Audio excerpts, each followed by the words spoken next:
Welcome back, everyone. We've got another very interesting installment of Crime in the Courtroom for you. I'm delighted to have you with us. My name is John Collins, and today is the 19th of May, 2025.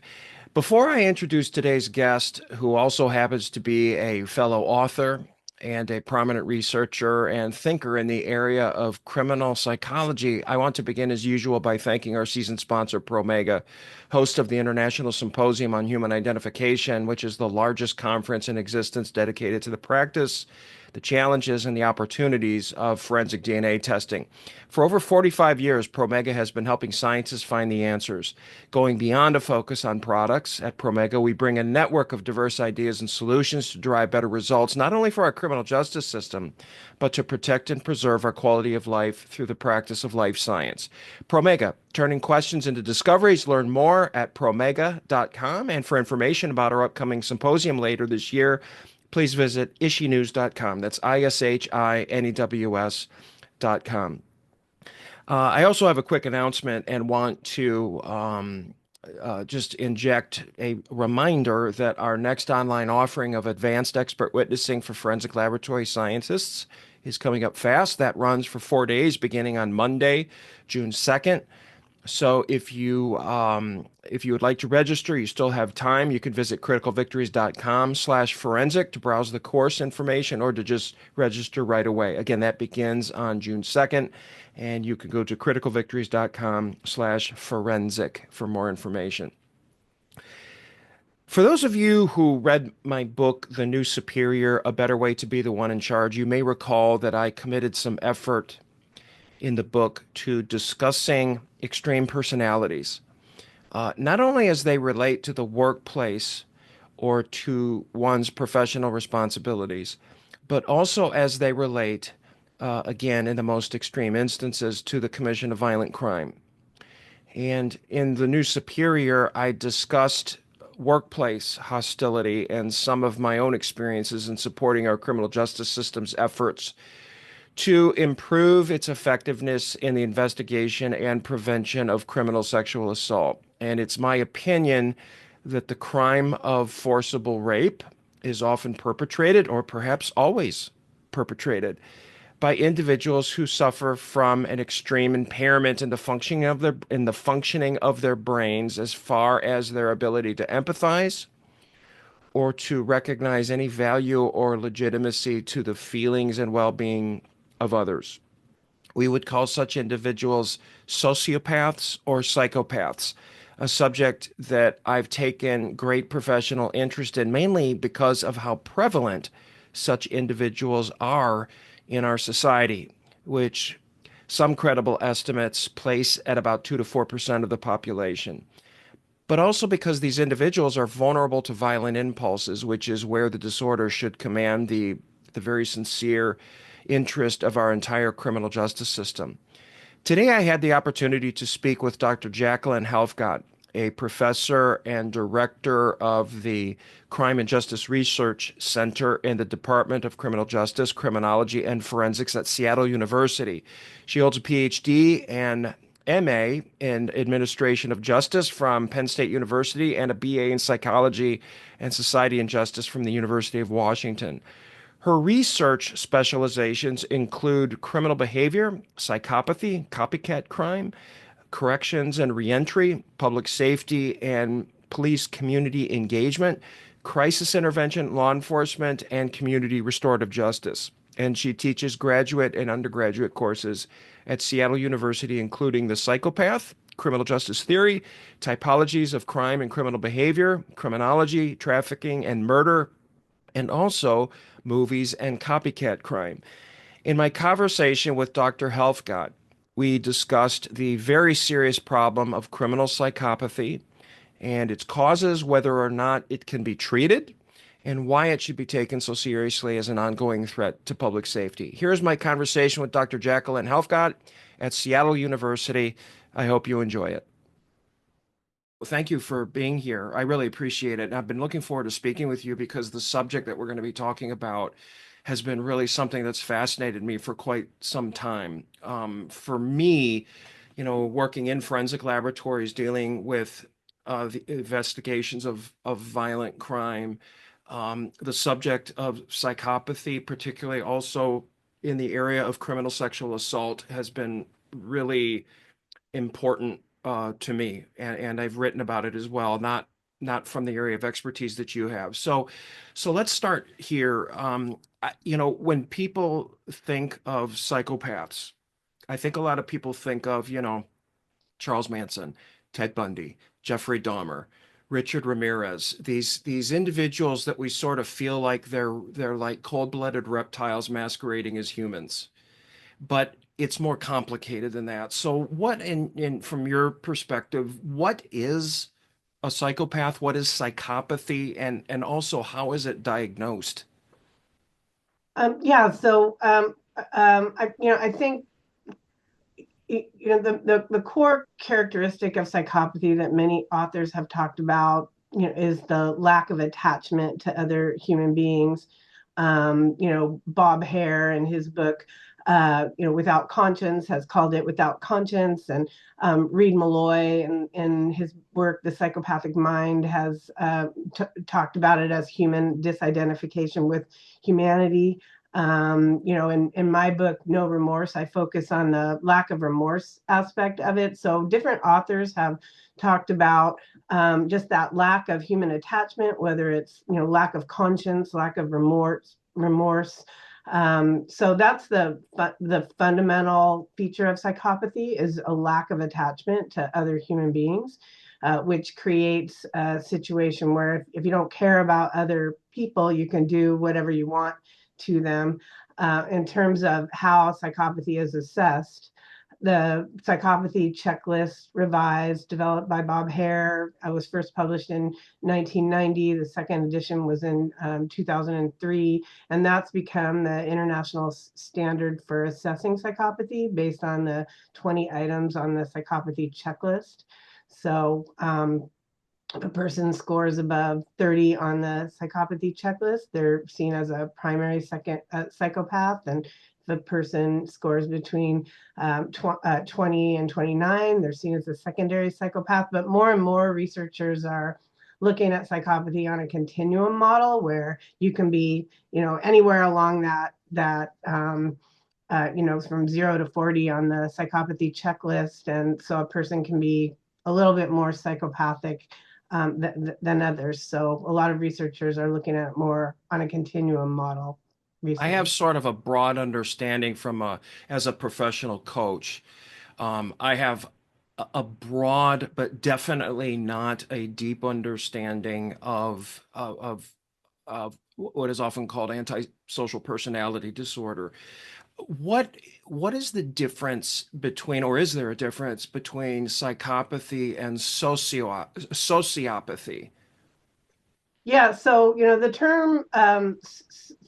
term psychopath has never been in the Diagnostic and Statistical Manual of Mental Disorders as a classification. Antisocial personality disorder is the classification most closely associated with psychopathy. Sociopathy, it was in the first edition of the DSM, and then they moved it to antisocial personality disorder. Many people still use the term sociopath. I hear it a lot used by clinicians. The term sociopathy in the research literature is most closely associated with antisocial personality disorder. That these are individuals who have human attachment, but for whatever reason, detached from human beings across their life course. Whether in adolescence or because of attachment to a subculture. But these are individuals who behave and engage in antisocial behavior, but they have the capacity to attach to other human beings. Whereas psychopathy, all people who are antisocial personality disorder are not psychopaths. A subset of people who are antisocial personality disorder are psychopaths.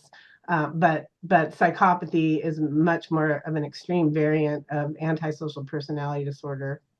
I wrote about the war. This was in a chapter of one of my books. I wrote about and I might be off on the exact wording. I believe it was called the Great Psychopath Survey of the UK, done by a researcher named Dutton, and he identified he identified professions, occupations, or lines of work that tend to attract um, psychopaths or sociopaths, which is really alarming because the number one occupation on his list was CEOs of companies.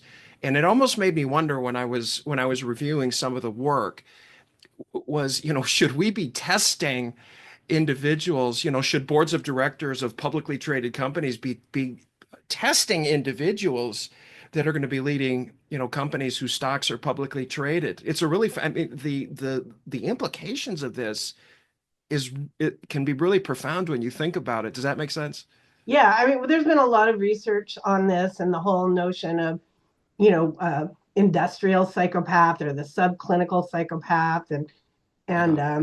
the Paul Babiak and Bob Hare wrote the book Snakes and Suits, talking about Yes. that, and developed the B scan.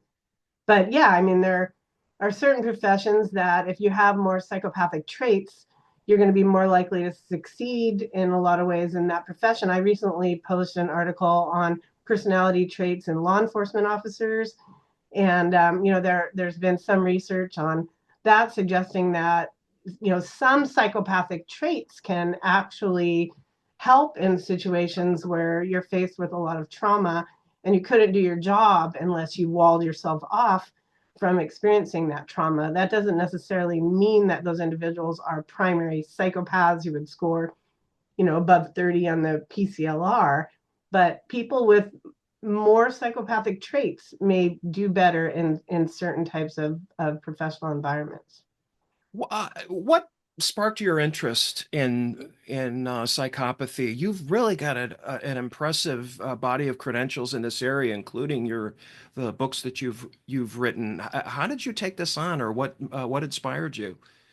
Well, I mean, I as an undergraduate, I did a double major in psychology and society and justice at the University of Washington. And I took a course on psychopathy. We read Hervey Cleckley's classic book that came out in the first edition in 1941, The Mask of Sanity, but it was also in the 1980s. And I had been watching in real time the stories of Kevin Coe, who was a South Hill rapist in Spokane, Washington, and Diane Downs, who had shot her children in Oregon, and both of them are still incarcerated. And but I became interested in their cases, and I actually had a professor who took me and another student to Walla Walla Penitentiary after Kevin Coe had gotten put in prison, and we saw him just feet away. So it was an experience where I saw in the news and was studying academically, but then also saw this person the real world, and it just made it all very real to me. I've taught a class called The Psychopath my entire career now for 33 years, and I have the students study that case. And interestingly, Kevin Coe many years later was released from prison in Washington State and then was civilly committed at the sexually violent predator facility on McNeil Island. I now take my classes to McNeil Island. And then Diane Downs has come up for parole many times. And, so these are individuals who were very, much in the news in the 80s, and I've followed them my entire career. But what made me interested in psychopathy and want to do my doctoral dissertation on the subject was it was so shocking and unfathomable to me that these individuals could harm people the way they did without any remorse. And what was most shocking was the news media footage of them and just the superficiality of it. I mean, I'm a person that feels I overthink about everything and I feel guilty about everything and I obsess on everything. So I don't know. It was so extraordinary to me to watch that it just made me want to study it more. And it's probably important for us here to recognize that not all psychopaths develop the impulsivity for violence, right? And this may be an unfair question to ask you, because I would imagine there would have to be a lot of science behind it, and perhaps there isn't yet. But but do we have an understanding of what life conditions or experiences or genetics, whatever it may be, that might lead an individual to sort of succumb to violent impulses when you compare it to somebody that may have these attachment problems, might be clinically a psychopath, but never engages in any violence? Well, so I mean, there's a lot of research in biosocial criminology now that helps us better understand the relationship between predisposition and environment that can help shape the developmental pathway of someone, towards psychopathy. So, it's a relationship between biological predisposition and environment that ultimately makes someone a psychopath in early childhood development. A lot of the research on psychopathy in youth suggests that pathway can be altered in terms of having the person understand themselves and change the person's behavior. So yes, I think we have research to suggest that even if somebody is born and develops in early infancy and early childhood a lack of attachment or diminished attachment to other human beings, you can help alter that developmental pathway. And so, yeah, I mean, if you have a person that's raised in a through neglect or abuse or violence, we all social learning, we all mimic what we see around us. And so if you're born with or you develop in early infancy a lack of attachment, you're going to mimic the behaviors you see. And if you don't have attachment to other people, you can harm people without remorse or without any kinds of feelings. If you're in a world where you're not neglected and you're not seeing a lot of really malignant, abusive things around you, then you have the capacity to develop skills where, yeah, maybe you would then use those skills to be, a CEO of a company or a stock trader or something like that, where, you may still be just as ruthless in your everyday life or callous in your everyday life interpersonally, but you may channel that developmental pathway differently because of your environment. Do we know for sure that Ted Bundy was a psychopath? I think most people would say Ted Bundy was a psychopath. The things about Ted Bundy, though, he was he had paraphilias as well, necrophilia. I mean, it gets complicated when you're talking about somebody who's a sex offender and a psychopath at the same time because you've got multiple things going on. Yeah. So, a term that we hear a lot these days, and sometimes it comes from the study of children with disabilities, for example, is the term neurodiversity, which is, as you know, is a term used to describe the fact that, what we sometimes perceive as disorders are just part of the natural human spectrum that we would expect human beings, a certain percentage, albeit small, certain percentage of human beings to have some types of impairments or what are called, or maybe challenges in life. And so if you expect them to occur, then can you really say that they're a disorder? Is psychopathy, from a clinical standpoint, is psychopathy in fact a disorder? Well, I mean, yeah, I mean, psychopathy is a personality disorder. Okay. Yeah, so yeah, I mean, and Okay. there's been research on psychopathy and other conditions, such as the autism spectrum, where people have, less capacity to attach to others, but it's a completely different uh, condition than that. And I've heard it described as, negative empathy as opposed to no empathy in some, by some scholars. And so there have been attempts to try to understand psychopathy by looking at some of those conditions that are similar, but psychopathy is a personality disorder.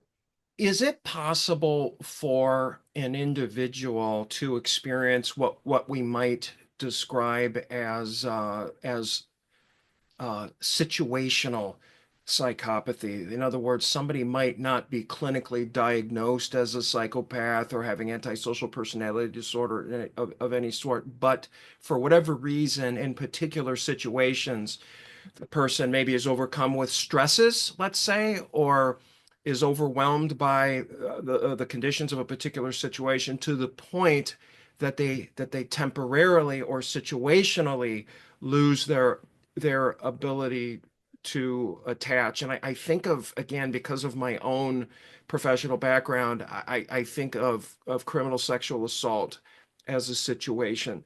So is it possible to have like a situational or temporary psychopathy? Well, I'm not sure I would call that psychopathy. I mean, it would be dissociation if a person is experiencing so much trauma that they Okay. have to go. But but the dissociative process is part of the process of psychopathy. So again, there's some similarities, but it's an interesting question. I actually ask my students that in class to think of, the question of, can people use psychopathic mental mechanisms in their everyday life? And is that a useful way to think about psychopathy or not? I have in my book, No Remorse, an example of that, of how in the typical so-called breakup scenario, where you break up with another person or they break up with you, and they seem to have absolutely no remorse, and no matter if they're crying, you're crying, whatever. And so I use that as an example for students, and have them think of situations in which people would have to draw on their own psychopathic traits to deal with a particular situation. So I definitely think there are situations where people may appear be using psychopathic traits to engage in a variety of behaviors, whether it's to break up with somebody, whether it's like a police officer or paramedic on the scene, whether it's a surgeon engaging in, a complex surgery. I mean, there's situations where it might appear that a person has no feelings or isn't attaching in order to engage in a certain behavior. Would I call those people psychopaths? No. I would say they're using what psychopathic traits that they have to engage in a particular behavior. I can't help but wonder if it would be accurate to suspect or to estimate that every act of forcible rape is committed by a psychopath. And my own experiences in working with victims of sexual assault and victims of domestic violence has sort of led me to that opinion that I think that there's reason to believe that might be true, because I can't imagine anybody having an ounce of empathy or the ability to connect, to be able to forcibly rape another human being. Like, what would your thoughts be on that? Is every forcible rape is an act of psychopathy? Well, paraphilias are clinical conditions that are not personality disorders. So people who are compelled to act out sexually, that's a different disorder than psychopathy. And However, what's that term again, Jackie? The term that you used? paraphilia, Okay. paraphilia. So there are people who have a compulsion to who need to engage in deviant and criminal sex acts, and they get pleasure out of that.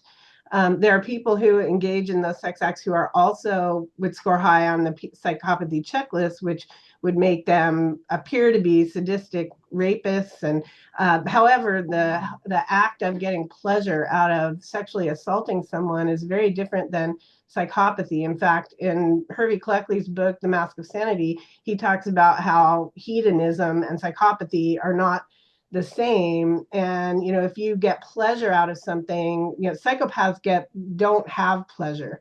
That's part of the problem. The only emotion they really experience is, Reed Malloy has referred to that as the pleasure they experience as contemptuous delight. So they get pleasure out of one-upping other people, seeing other people look weak and themselves look powerful.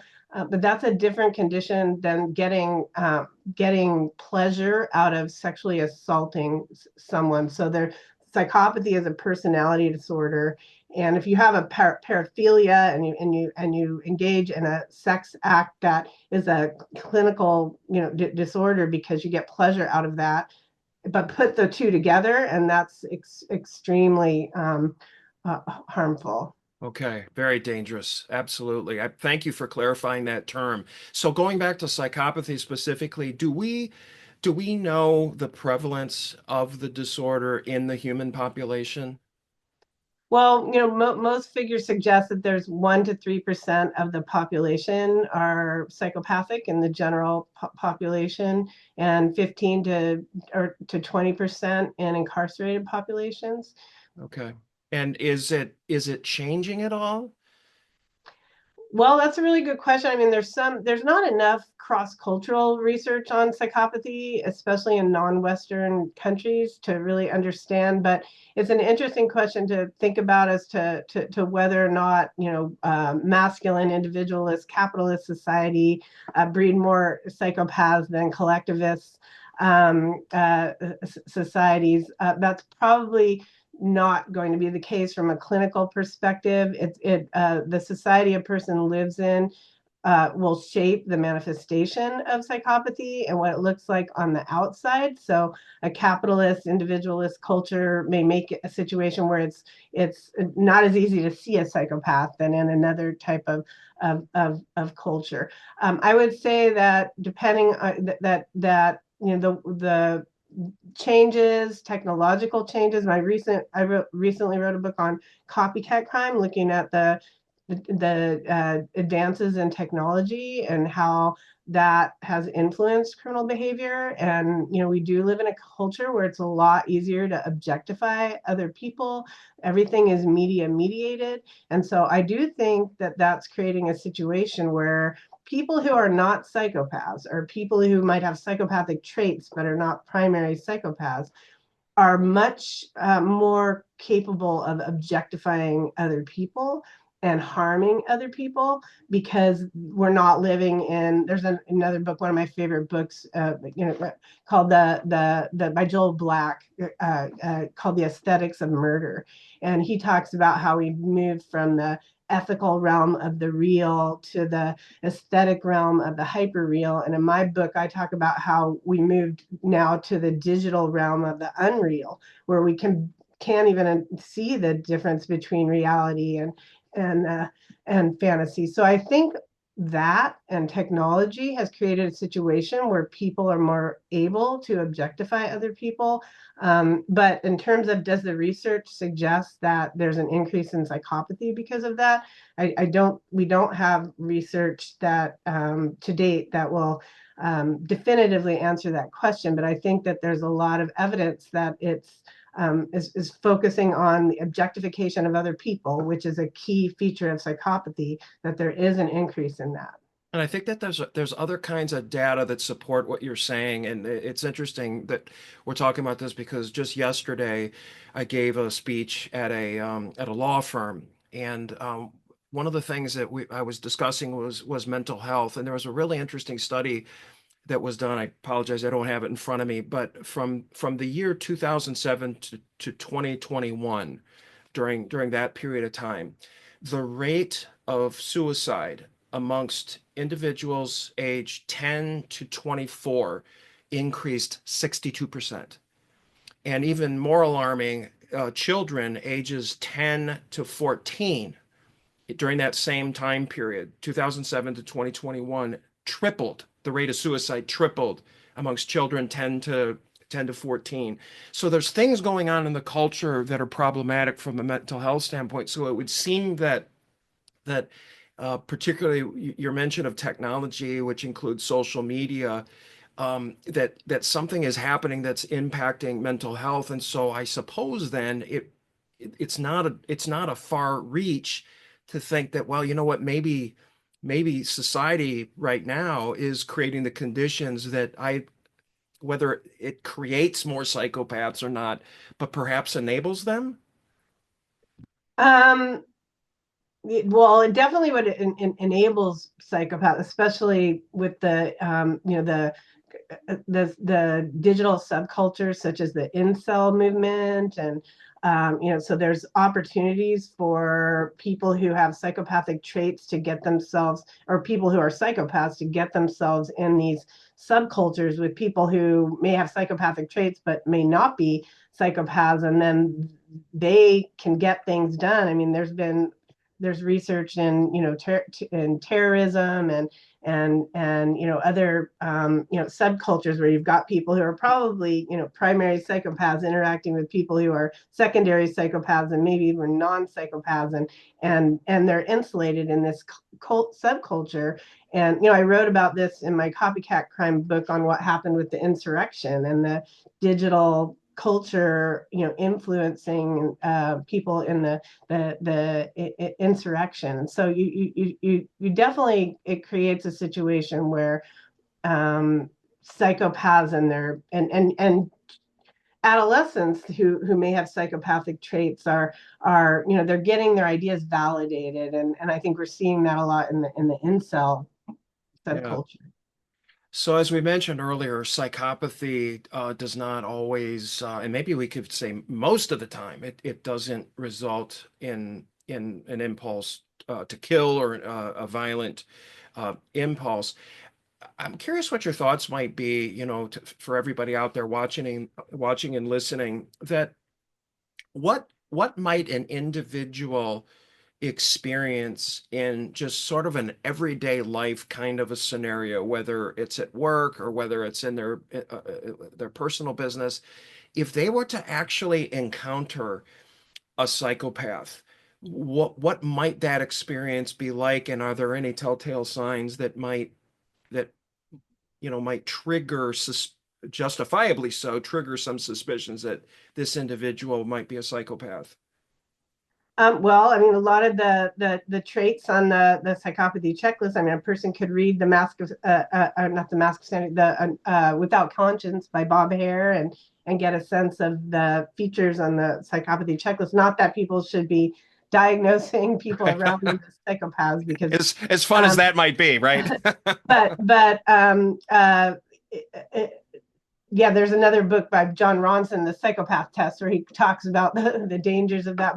But a person who is very grandiose and superficial, a person who is a primary psychopath usually acts like they know, they're experts on everything, but then you dig a deeper and they're not experts on anything. Somebody who is triangulating people, trying to pit one person against another.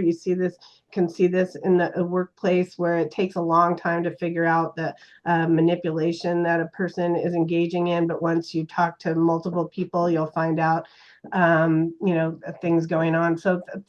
And just a general appearance of lack of remorse and lack of conscience, and lack of empathy, which is really quite striking if you are interacting with somebody who truly is a primary psychopath.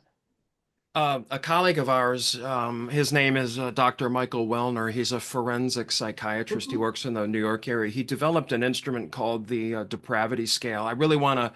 I met him at a conference I was speaking at, and we were talking about his depravity scale, and he's just a really fascinating guy that I hope to get on the podcast sooner than later. But one of the things that he mentioned to me was that psychopaths notoriously have very chaotic lives.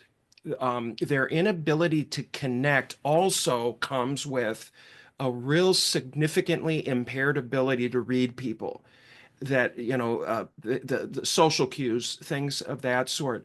Are there certain coping strategies that psychopaths have in their lives that they have to engage in, let's say, in order to remain as effective as possible and to keep their disorder a secret from everyone else? Well, I mean, the thing that I think a lot about, about psychopath, I mean, the sad thing about psychopaths is that, what it means to be human is to have empathy, to care about other people, to be attached to other people. If you can imagine being an infant or a child and not having that attachment to other people. It's a very empty life. And the way a person would need to manage that, and the way people who are psychopaths manage that, is by manipulating other people, by and they'll see around them other people who act like they have feelings, and so they have, that's how they learn to read other people. People who are psychopaths spend their entire lives learning how to read other people, and which is why they can manipulate other people, because other people don't spend their entire lives trying to figure, most people Yeah, try to figure it's a great psychopaths point. out. Yeah. But the sad part of it is that the manipulation and harm that psychopaths cause other people is their attempt to bond, and is their attempt to attach to other people, or their attempt to deal with that absence. And so that I don't know if that answers your question, but that's It does. It's quite a fascinating answer. I never thought of it that way, that these behaviors that we might perceive as being, really horrific is actually sort of a twisted way to make a connection. yes. That's pretty profound and scary, and like you said, sad at the same time. Yes, and you can and when they don't have that, when they can't manipulate and when they can't hurt other people, then they get into a situation which, some authors, Yokelson and Samenow, wrote the books The Criminal Personality, and I think they said it best. They talked about this, what they called the zero state, where this is where the people, a person who's a psychopath has no way of doing what they need to do. And so that's the only time that they seem to get to a point where they feel any kind of emotion, although it's not emotion. It would be the closest to that they would come, because they don't have other people to manipulate. I'm curious about the treatability of this disorder too, and if that's, is, for example, is there any evidence out there of an individual that used to be a psychopath but isn't anymore for whatever reason? Is it one of those things where if somebody falls into this category that they're really kind of doomed to it for the rest of their biological life? Is there any hope for somebody, at least maybe therapeutically, that has this condition? I think, yeah, I think there are many examples. Well, I don't know about many, but there are examples of psychopaths who have channeled their condition to do other things. I mean, when I was in college, I did my first study as an undergraduate was a study of psychologists who worked with psychopaths and antisocial personality disorder. And I interviewed. He's now passed away, but I interviewed a psychologist named Dr. Kenneth Von Cleve. And at the time in the 1980s, he was the person that all the community corrections officers, because I was an intern for community corrections at the time, and the community corrections officer I worked with would send her sex offenders. It was worked on a sex offender caseload, would send them to him. Everybody would send them to him.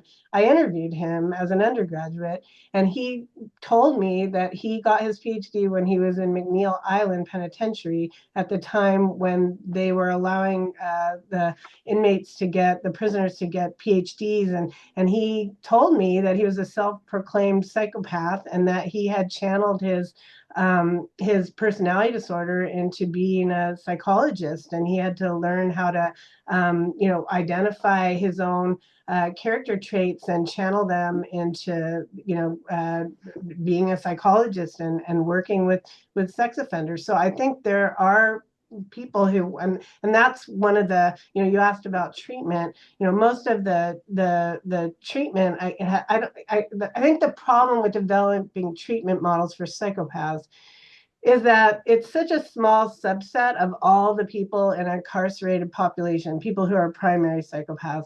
And psychopaths who are criminals present such a danger to society, but treating them is so extraordinarily expensive that it's been difficult to develop a treatment program that is, for the long term, that can really benefit society. But Hervey Cleckley talked long ago about how we need to view psychopaths as incompetent but responsible, and we should house them in facilities, civil commitment facilities. Well, we do that for sexually violent predators, we have civil commitment, but we do not do that for people who are primary psychopaths. Now, it would be constitutionally problematic to do that, but ultimately, I do think we have a lot of research in correctional rehabilitation that tells us that cognitive behavioral treatment, structured cognitive behavioral treatment models work.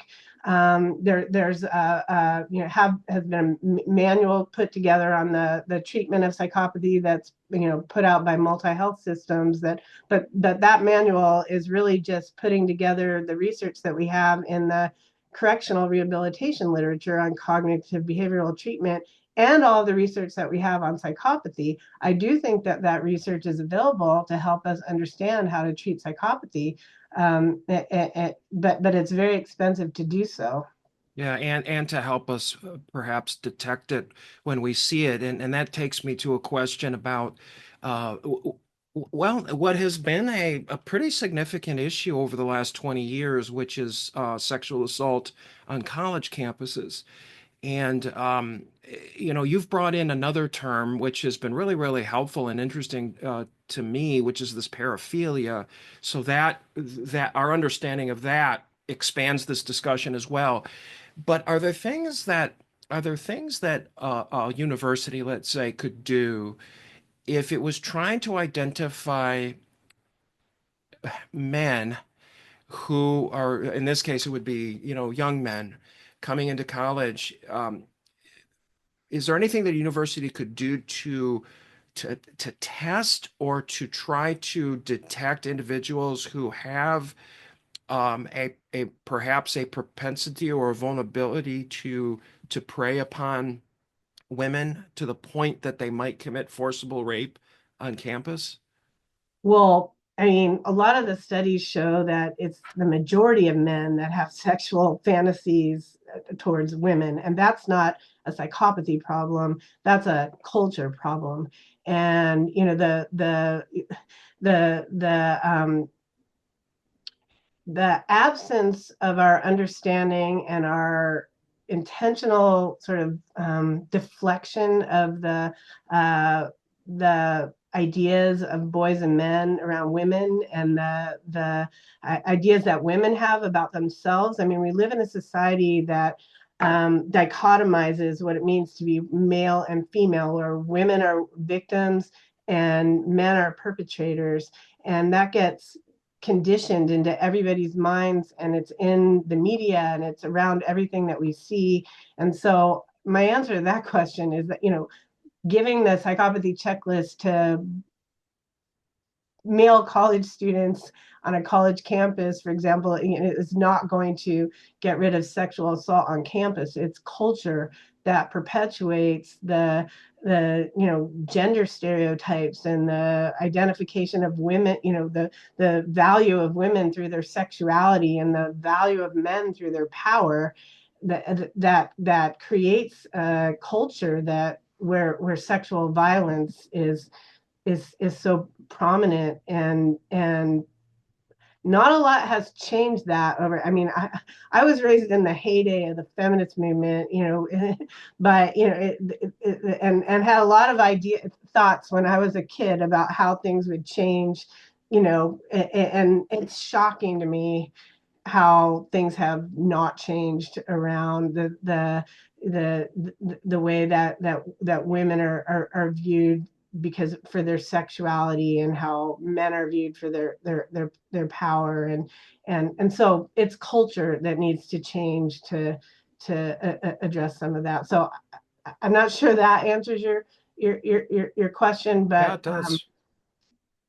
there's a lot that everybody can do, not just men, but men and women, because it's both men and women who are allowing, who are not allowing the changes to occur and perpetuating this whole idea of women as victims and men as predators. Well, and you're suggesting there, and it makes sense.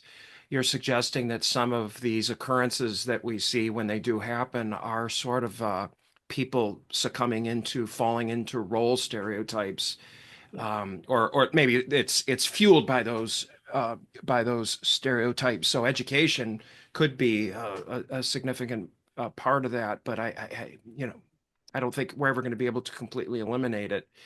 I mean, there is some differences now where on social media, like more people are talking about it, but like the whole idea of like a woman would rather get attacked by a bear than a man, meet a bear than a man in while hiking on a trail, all the conversations about that are, I'm not sure I mean, they're raising awareness towards the whole thing, but allowing all of us to figure a way out of it. I'm not sure it doesn't just create, perpetuate that dichotomy and that gap that causes a lot of this. I can't. It's boy, we could talk another 2 hours on this subject, but because Yeah. it makes me wonder that, the cultural dynamics that you're bringing up, justifiably so, um, could also render somebody who truly is a psychopath more vulnerable because those cultural stereotypes perhaps could create confusion, and therefore a psychopath is more likely to act out this stereotypical role of the powerful predatory male. I mean, Well, is and that that's why I brought up before the incel movement, because if you have people who are primary psychopaths and I'm not, and I know Elliot Rodger, is like the idol of the incel movement. I've written op-ed on. I would not say he was a psychopath, but he had psychopathic traits. You could get a psychopath in these types of situations, and yes, and that's why where subcultures can validate those ideas, but entire cultures can validate those ideas to make a psychopath much more able to engage in harmful behavior. so? Let's talk a little bit about your books. You mentioned earlier the copycat phenomenon, which is that's a phenomenon I find really, really interesting. Could we start there if it's all right with you? Could you tell me about the book that you wrote about copycats, what the problem was that you were trying to study and reveal for us to understand? Yeah, but I don't know if I'll show it. I've got it right here. I can show it. I don't know if it's Yes. Oh, backwards here. fantastic. but Perfect. but yeah, it's Can published you by. hold that up again? Oh yeah, I think Just it's backwards on. there But you go. Oh, yeah, okay. Yeah. yeah. Great. Thank you. But it's Bloomsbury Publishing, and yeah, I worked on that. I have a class that I've taught for, I don't know, 20 something years called Murder Movies and Copycat Crime, and so that book came out of my teaching that class because it brings together a lot of the different lines of research to explain the phenomenon of copycat crime. And so it talks about how the increase of technology and digital culture influence criminal behavior. Okay. I've So got I've got a lot of the cases. There's a appendix in the back of the book with about 150 copycat crime cases. I have a TikTok. It's at Copycat Crime, where I go okay. through some of those cases, and but but it doesn't just talk about copycat cases where someone sees a movie and then commits a crime. Also talks about just some of what we've already been talking about, the intersection of media and digital culture and how it can influence all of us, not just the subset of individuals I call edge sitters who are sitting on the edge between committing a crime and not, and media influences them. You know, I in preparing for this conversation, I had not thought about this, but it just came into mind. I was involved in an investigation years ago where a woman was raped in her apartment by a an attacker that she did not know. So these kinds of cases are unusual. Often people are attacked by people that they know, and the perpetrator made her get into the shower and scrub herself down with Pine Sol. And what that was, for those of us that work in a forensic laboratory, we know that television shows like CSI and The New Detectives and Forensic Files, in some ways, are providing some education to perpetrators to how to be more effective as a perpetrator. Would that kind of an occurrence fall under what you're exploring in this book? Yeah, I mean, I have in the book, I talk about the continuum of copycat crime. So it goes everywhere from people like you're talking about seeing idea in a movie and it affects their modus operandi, their MO behavior, all the way to people who become immersed in the character that they see. So an example of somebody using, taking an idea would be, in the Clint Eastwood movie Magnum Force, there's a scene where a prostitute is made to drink some sort of substance, and like a Drano type substance. And then years later, there was the hi-fi murders that are written about in Gary Kinder's book Victim, where the 5 people were murdered in Ogden, Utah, and they were forced to drink Drano before they were shot in the head. And the perpetrator said that they saw that on the Magnum Force, but it was just a small part of the crime, all the way to you get like the Mark Twitchell case, who mimicked Dexter in the TV series Dexter. And he was making a serial killer films, and he was posting himself on the media and online, and identifying with the character Dexter, and was fully immersed in that character. And so, you can situate any copycat crime along that continuum, or like John Hinckley, who Yeah, great mimicked the movie example. Great example. Taxi Driver. I mean, he would be on the far end of the continuum as well. Yeah. So What is your most recent book? Was Copycat the most recent book, or did you have yeah, some? that came out, yeah, just last year. Okay, And so brand new. yeah, Is it a textbook, Jackie? Like what's the intended reader, the well, I intended? do use it I have in my class, but I wrote that book not just for classroom, but for anyone interested in the phenomenon of copycat crime. And so it goes through all of the theory and research to help understand copycat crime, but a lot of case studies. There's a whole chapter on the impact of, why we need to know all of this for the courts, and talking about, civil and criminal cases that involve copycat crime. And so anyone who's interested in understanding how technology and media influence criminal behavior, but also how that influences all of us, from things like creating the mean world syndrome, all the research that suggests that somebody who does not consume media, who lives next door to someone who consumes a lot of media, that the person who consumes a lot of media is going to think that the world's a lot more of a dangerous place. So looking at how media impacts everyone, but also how media and technology impacts those edge sitters who really are sitting at a place where they could either commit a crime or not. And then they're seeing whether they're seeing specific ideas in media and culture, or they're immersed in social media and subcultures that will help validate some of the ideas that they have. Or, like we were talking about, someone who has a high number of psychopathic traits, where their ideas, their cognitive, schema, and their whole worldview can be validated by a particular social media subculture or media subculture. Do you have any writing projects that you're working on now, or any future book ideas that you got that we might look forward to? Well, I'm rewriting or revising my first book, which was a criminal behavior textbook that I wrote for Sage back in 2008. And so I'm revising that book into a new criminal behavior textbook for Cognella Press. I'm also doing a book with a former student of mine, Beck Straw. He's a professor at Roger Williams University in Rhode Island, and we're doing a book on criminal psychology.